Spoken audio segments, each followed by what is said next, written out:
Part 4, Chapter 19, The Pen or the Sword. I cannot bring myself even to write what comes next. The pain of loss is so high, and the viciousness of the threats and the manipulation is beyond measure. Only those who have lost their families or closest friends can imagine the brutal feelings of betrayal and loss. No matter how much my dad tried to manipulate me back into his hands, I would not bow to silence, and I could not speak their lies. I refused to stop speaking the secrets, and my dad knew he had lost control of his family asset. He was no longer my master. I refused ever again to be his slave.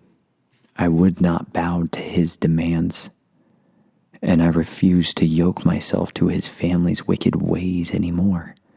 He could not stand it. Never had I refused his requests, and much less his orders. He had counted on the fact that he could destroy me if I ever got out of control.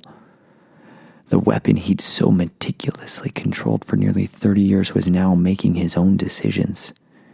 He could not allow that. So my dad played his ace. He played the cards he was confident would destroy both me and the legs of support I'd finally found. But pride blinds. Bowing your knees at trapezoidal altars of illumination will bind you to the pride of the rebellious god called Hallel, the son of Shahar. The pride in my father's illumined eyes was a light of deception, and he never could have imagined how wrong he would be. Though they tried to destroy the most consistent place of love I had in my relationship with Chelsea, they could not.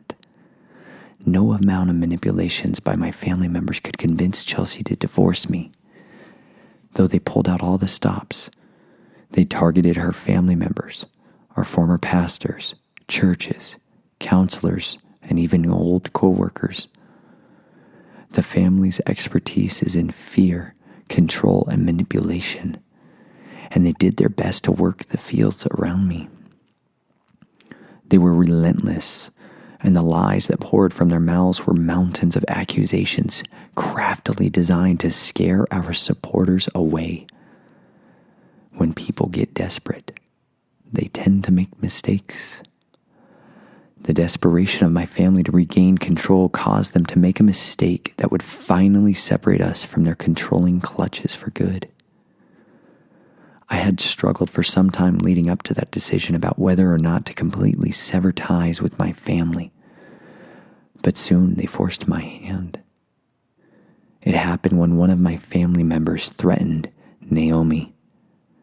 In the midst of that summer before she was born, as I refused to stop speaking the secrets, they sent us a message saying, "Nate, for the sake of your daughter, reconcile with the family." They never should have threatened my unborn daughter. I expected them to intimidate me, coerce, control me, but the day someone threatened my daughter, an entirely different set of protocols began. They had exposed themselves and the masters they chose to serve.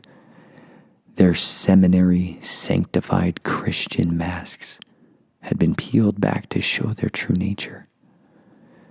A dangerous and well-used plumb line had been drawn in the sand. On one side was a family who chose freedom for their children no matter the cost, and on the other were the controllers, manipulators, and those who steal the innocence from their sons and daughters. No matter the underhand offers of power, fame, and financial freedom, I would never allow them access to my daughter. This is the crux of this entire situation. It came down to Naomi Grace. Children are not to be born outside the family's direct oversight. Generation upon generation has given its children over to the family's demands and never stepped one step outside of this plan.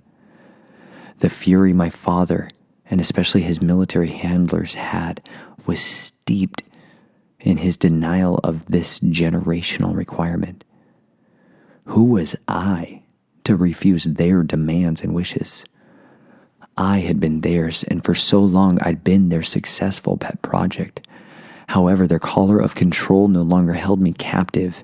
Instead, it fueled my flight to freedom.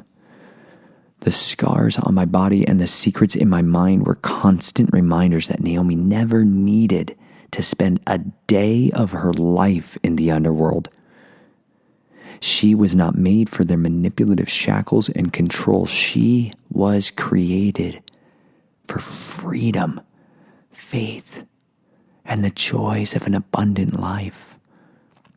I started my resistance by changing my phone number and ended all communications with them. They had made their decision and I had made mine.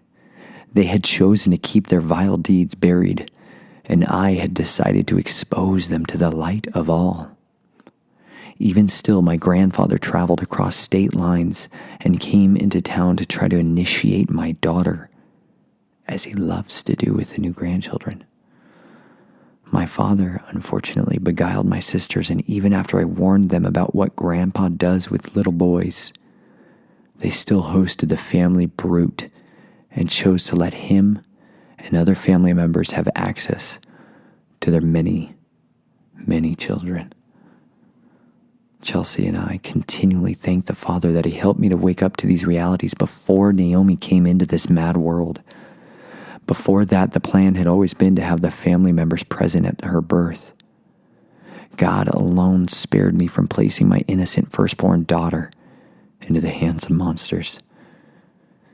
Instead, Chelsea and I kept the time of her natural birth a secret and had incredibly well-trained and well-armed protectors on site to ensure our peace of mind at that most vulnerable time. As terrible as that summer had been, it was worth it. Looking into Naomi's eyes for the first time, Chelsea and I cried beyond tears of relief. We wept holding the miracle of life entrusted to us for such a time as this.